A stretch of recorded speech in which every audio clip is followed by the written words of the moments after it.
Hello everybody. Welcome back for another video.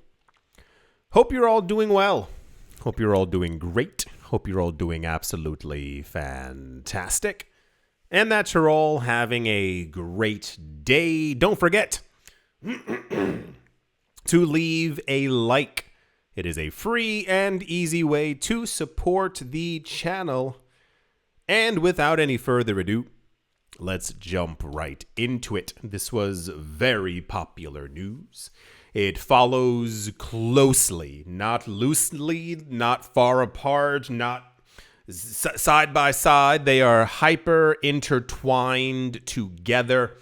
The news has been for the last couple of weeks, for those of you who might have missed it.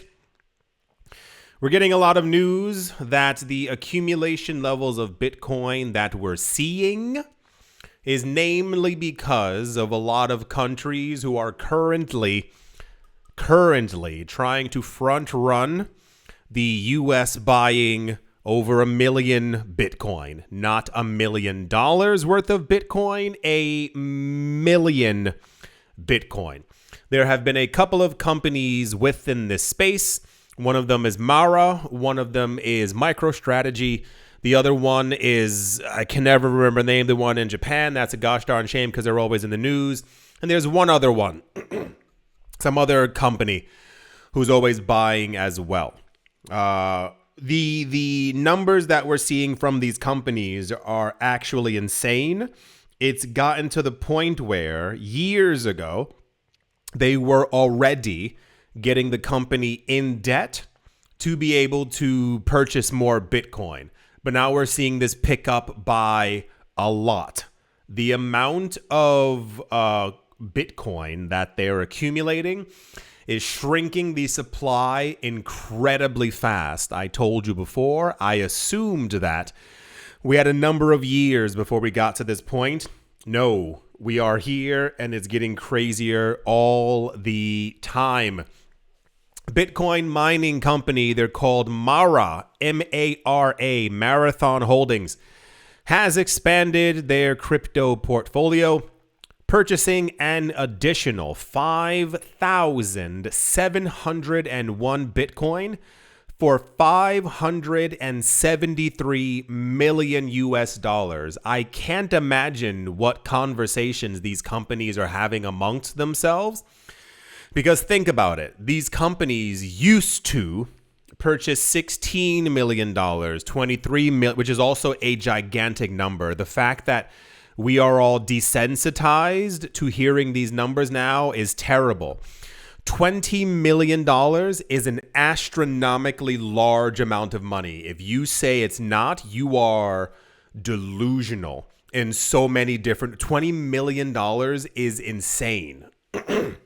So when we keep hearing and have been hearing that these companies are purchasing $47 million, $113 million worth of Bitcoin, the Bitcoin ETFs in the last couple of weeks, daily, there have been like over $1 billion flowing into the funds. Even when things slow down, it's still like $350 million flowing into them. It's like actually insane. They purchased more than $500 million worth of Bitcoin, 5,771 BTC. The acquisition was completed at an average price of $95,000 per coin. Mara's Holdings' latest acquisition take the company's Bitcoin holdings to a staggering 33,875 Bitcoin, valued at $3.4 billion US, going by current prices. So I don't know what the US is going to do. This isn't a joke. I'm being completely honest with you.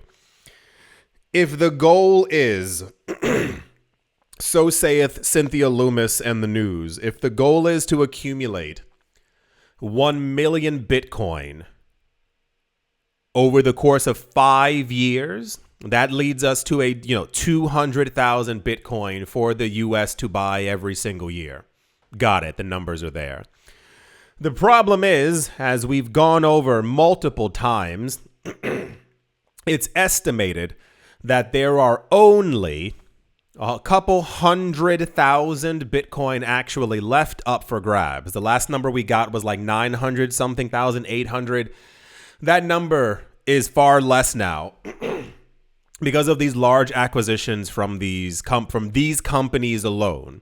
The thing that makes it into the news is when a company buys $500 million worth of Bitcoin. What doesn't make it into the news is like 500 companies buying 10 Bitcoin, which is something that's happening all the time. The rumors, I mean, I don't think they're even rumors anymore at this point, if we can be honest with ourselves, of these companies who are buying large amounts of countries who are buying large amounts of Bitcoin have been apparently at the forefront of like the surges in prices that we've been seeing. By the time we get to January, by the time we get to March, logically, there would be almost nothing left for the US to even buy. I saw an article talking about that, like how long the process might be for the US to have to like actually like do the paperwork, put forth a proposal, have it be accepted again, have it be signed for them to be able to. And they were like, other countries aren't waiting. Like they're doing it on their own, making sure that they buy up everything so that not that there's nothing left for the US, but it's like first come, first served. So they now have almost 34,000 Bitcoin. Mara Holdings leveraged their 0% convertible note offering to fund their corporate activities, including Bitcoin acquisitions. The offering allowed the company to achieve a 35% Bitcoin yield per share, taking their holdings to 33,875. Mara Holdings raised $1 billion from their latest offering and generated $980 million in net proceeds after fees and discounts. This was, as you might have imagined, like I said, very popular news. They will do the same again. They're going to make sure that they continue buying as much as humanly possible. Something's going on, as I've been saying, that we do not know about. Someone's talking to someone. Something I can't give you in my head what I even think is going on. This level of accumulation isn't... So, yes and no. The accumulation is always there, but this level is unheard of. And not that I wish more people paid attention to it or appreciated it, if you will, but something's afoot. Something is definitely going on. And speculation has it that sometime by next spring, we should hear who a couple of the countries actually are, who will then announce all these other things. If you didn't see it, I'll try and... It's somewhere on my phone. I took a screenshot of it. Plan B, about a month or two ago, kind of predicted everything that's currently going on. And his prediction, I believe it says like sometime around summer of next year, he thinks that we will have heard from around 5 or 6 different countries who have openly come out and said, we are buying as much Bitcoin as possible. Good luck, everyone else. See you at the finish line. A couple of other countries will come forward. And then this is what he has predicted. Everything else has already come true. He thinks that a number of other countries are going to come forward and basically say our currency's like not doing well. Like we're not doing well at all. So we have also begun to start buying Bitcoin and linking our currency to it because it's the only way to go forward. He thinks at that point there will be a feverish rush by every other country and every other company to buy as much as possible. And he thinks he has his own path down the line, different from everyone else, but he thinks that sets us up for the $1 million Bitcoin by the end of 2025.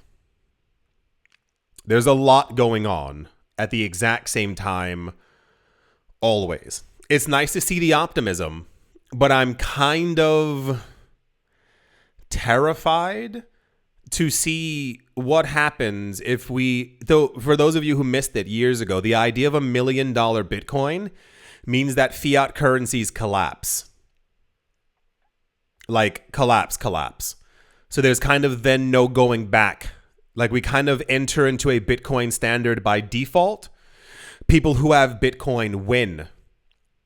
And everyone else kind of, the other coins are there and they rise in price and they make it. But basically we'd be living in a world where like instantaneously billions of people don't have any crypto. Inflation goes up like really high, trying to keep up with everything. And then everyone else kind of throws themselves at the market. And yeah, so it looks like we're there. And for those of you who don't understand why I said I'm terrified, I would implore you to learn what empathy is.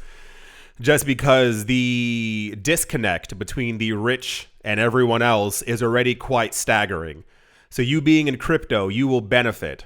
But have you not seen how the world is because of the, So I'm hoping that in the next 4, 5, 6 months, we magically hear that another 1 to 2 billion people get into the market, so at least they have something.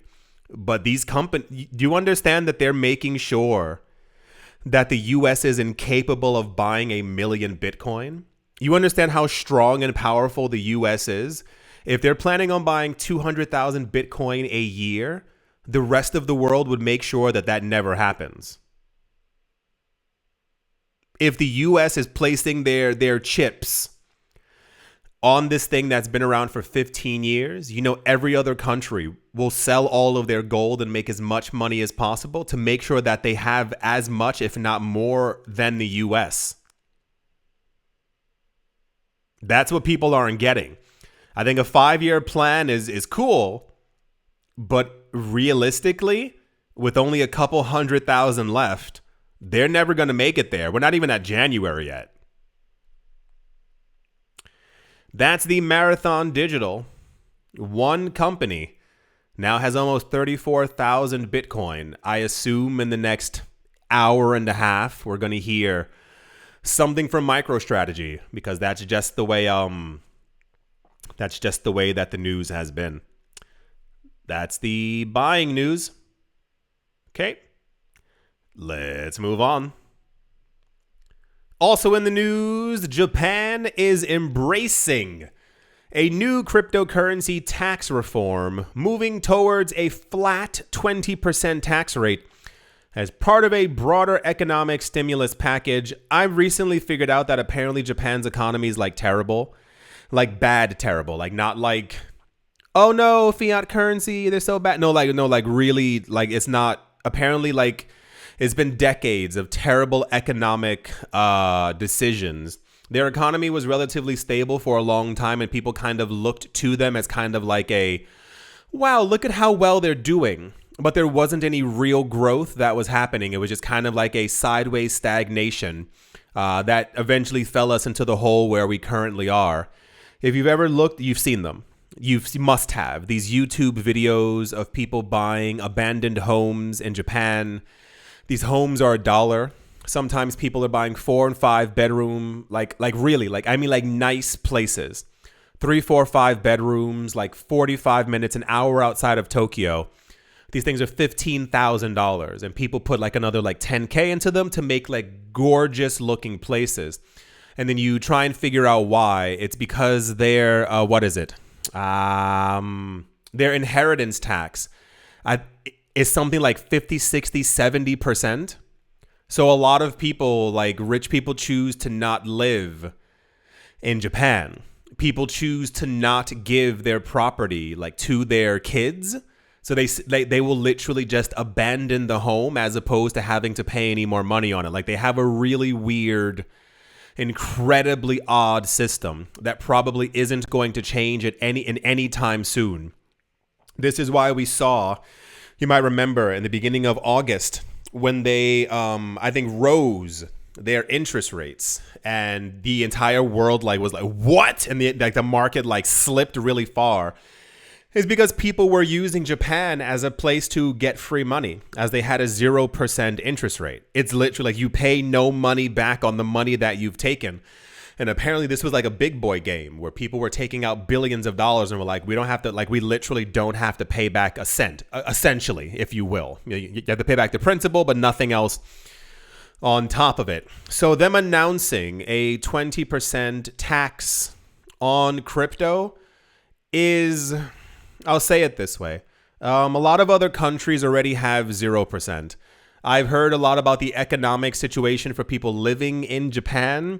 And I've never seen anyone be like, oh my gosh, it's amazing, except for people who are making passive income from other countries and who live in Japan, because especially with their currency collapsing, then, people from, if you will, the West live extremely well. We have so many other places that have a 1%, 0%, a 5% tax rate. I don't think it's going to really fly that well. Of course, people will still live there and do business there. But it's kind of similar to, I think Italy was recently in the news, and they're trying to also lower their tax rate, but I think it's 28% or something nonsensical like that. Same exact thing with France. Isn't France a 30% tax rate for crypto? The problem is that Portugal right next door, 0%. Germany right next door to both France and Italy is also 0%. So I think it's cool that they're trying to get it together, because as a country, unless you are exclusively attracting 100 millionaires and billionaires similar to Switzerland, the economy kind of will work itself out, in that way. There's usually taxes on other things like buying cars, buying homes, buying food that will give money to the government to be able to fix roads and other things like that. But I think other countries are beginning to buckle under this idea. I know that no one likes the idea of taxes, but unless you're driving, unless you have a floating car and you're not drinking water or taking a shower, they're necessary to keep infrastructure alive. It's literally the point of them. But we're moving to a world where, at least for crypto, those numbers will have to be a bit lower. I don't think many people would mind a 5 or 10% rate, especially if you're trying to attract people to your borders. If we can be completely honest, the idea of paying a 5% or 10% tax while living in Japan with their weakened currency.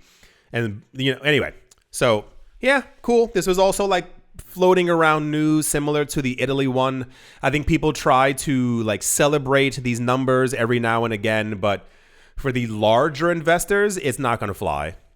It's just simply not. So, anywho, that's Japan is trying to lower their tax rate to 20% for crypto. And yeah, let's move on. Also in the news, I get it, but it's also you guys can calm down. Okay, whatever. Cryptocurrency giant Grayscale is planning to introduce options trading on spot Bitcoin ETFs. Basically, BlackRock introduced their options for spot Bitcoin ETFs for their, I think it's called iBit, is their ETF fund. And it did extremely well. I believe on the first day, I think it did $1 billion in trades, which apparently is unheard of. So we heard from many different analysts who were like, that's unheard of, that kind of thing.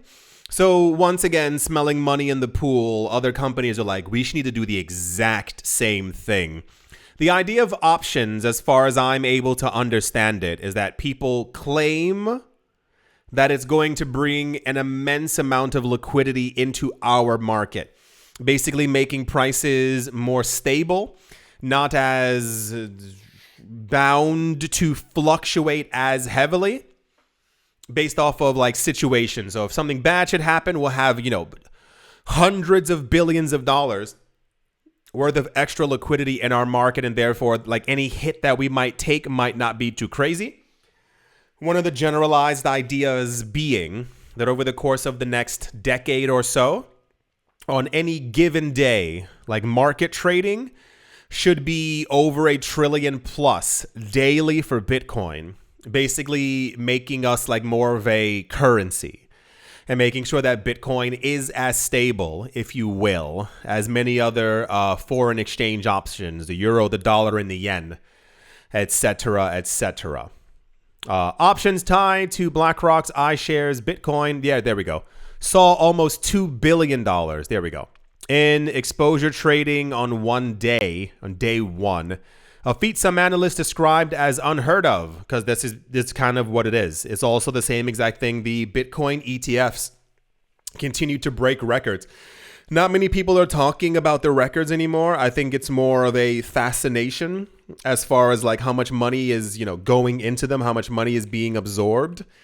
But I mean, daily, like there's like a new record being broken. It took, I think, 3 months for them to completely obliterate every other, what do you call it? ETF that has ever existed.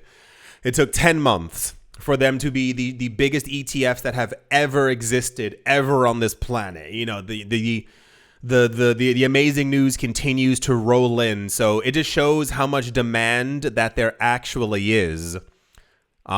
This record breaking activity propelled Bitcoin to a new all-time high. Grayscale announced on Twitter that it would launch options trading on the Grayscale Bitcoin Trust, GBTC, and the Mini Bitcoin Trust to further develop the ecosystem around our US-listed Bitcoin ETPs, exchange-traded products. I think next year, I keep saying it, but I think next year is going to be big. There's rumors of companies who are currently in discussions with the SEC to try and get multiple ETFs through next year. The idea is that people are pushing them through now, as it typically takes the SEC around 3 months to kind of give a maybe. And then usually another, 6, I don't know, whatever it is, kind of something amount of weeks before they give the yay or the nay. So people are trying to time it with next spring in anticipation of there being a new head of the SEC. For those of you who might have missed it, again, Gary Gensler is leaving. This is why you're seeing like specific coins beginning to like rise rapidly in value. The list that the SEC gave of coins that they deemed explicitly to be a security, people, those coins are now becoming popular again, basically because Gary Gensler's a monster and he's leaving. So yeah, I think we're going to see a lot of new ETFs, new exchange-traded products. Companies were vying this year to try and have like mixed exposure funds, like a fund literally like with Bitcoin, Ethereum, Solana, and XRP. I think that one was shut down, but there's no real reason for these ETFs to not go through. As long as all the paperwork is in order, as long as everyone's following security laws, you can't really say no to them like Gary Gensler has been doing. So yeah, we'll see how these end up going. BlackRock, once again, they're BlackRock. They're going to get it first all the time. So having any kind of delusion that they wouldn't is just weird. They're BlackRock. Of course they were going to get it. So Grayscale is trying to get one as well. By the end of next year, I assume we're going to have around 25 of these things. That's not a joking number either. Once people figure out exactly what you have to have in writing, what you need on paper, what kind of documents you need to give to the SEC, the floodgates completely open. So, yeah, here's to more liquidity in the market, if you will. And yeah, let's move on. Also in the news, it's a really weird article. Not that it's weird in any, whatever, but it's also like, okay, cool. This made popular news. Speaking to Magazine. Is that English? Is the magazine called Magazine? Okay. Speaking to Magazine at Near's Redacted Conference in Bangkok, someone by the name of Warwick says that the crypto industry, specifically his latest venture, Infinex, sure, why not, has 4 years to break into the mainstream. He said if we can get mass adoption in the next 4 years, which I think is achievable, and bring everyone on chain, and we have hundreds of millions or even billions of users, the job's done. You can't shut it down. I don't know this. How do I say this? I think this became popular as kind of like a rallying cry kind of thing. How do I say this lightly so we can all move on with our lives? We've already won. That's not me saying that and any, we won, how amazing, and then like biting my nails on the back. No, when you hear that BlackRock is into something, that becomes a brand new, strong, forever asset class. We know that there are countries who are pushing billions of dollars into Bitcoin instead of propping up their fiat currencies, instead of buying gold, instead of buying real estate. They are choosing to buy Bitcoin. We already have mass adoption on a certain kind of level. It's estimated that we have, I've seen the number 100 million. We went over an article that said 500 million. I haven't seen that number anywhere else, and like I find it kind of weird. I'm going with like 100 to 200 million people on the planet. I think a lot of crypto adoption, if you want hundreds of millions, like if you want 700 million or billions of users, you kind of have to like appeal to people, which I think a lot of cryptocurrency companies aren't really doing. They're making sure to appeal to people who are already in the space. And it doesn't really work. I'm here. You can't convince me to get crypto. Because guess what? I already have it. So yeah, this was kind of a thing. I think if you stand on a pedestal and say like, crypto can't be shut down. There was a thing in 2016, 2017 where there were, I don't know if you remember, this is like my early videos. I don't remember which ones.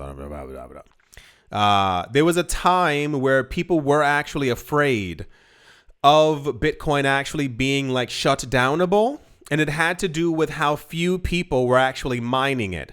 We had like about 30 big mining pools and like operations around the world, and people could have actually like stopped it, like shut it down. It was still in experiment mode. But then that kind of went away. I forgot exactly what the idea was, but it was for every 24 hours that Bitcoin stays around, like the network effect grows so large, like it's like constantly exponential, that eventually like it was no longer really a worry.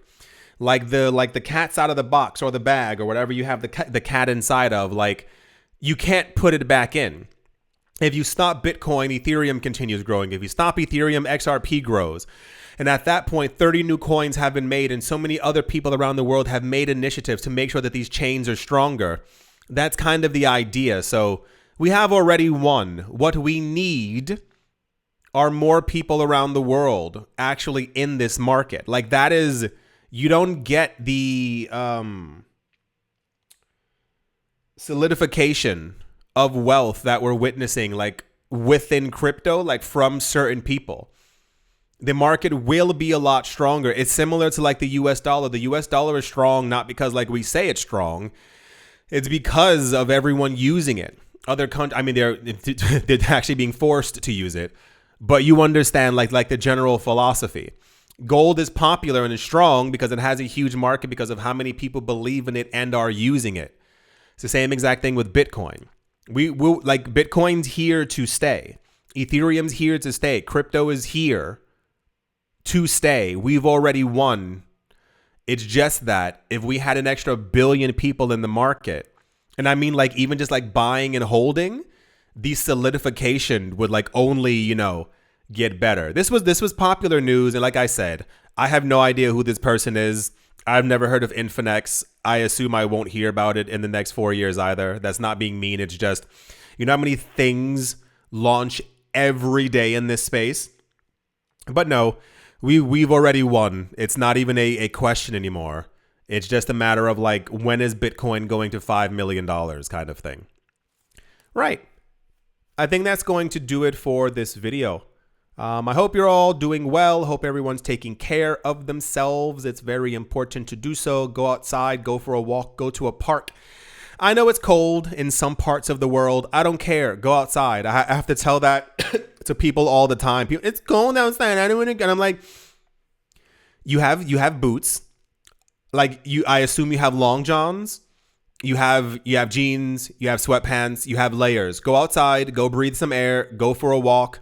Go enjoy yourself. Like, go walk somewhere and like go pick up something that like you really wanted to get, whether it be a video game, maybe go get some pizza, like call a couple of friends, make it a whole thing. Sometimes when it's really cold outside, I will drag my friends out of the house. We will go to a cafe. We get tea. We get cake. We go to the movies. We go to some shop to go buy something. It's 8 o'clock at night. Okay, cool. Today was great. You had a whole day outside. You got to see your friends. Like, go do something. Don't waste your winter away in the cold. I'm so depressed because it's dark outside. You know, you're depressed because you're not doing anything. Because you're not moving your body. That's usually the reason. Yeah. Hope you all enjoyed.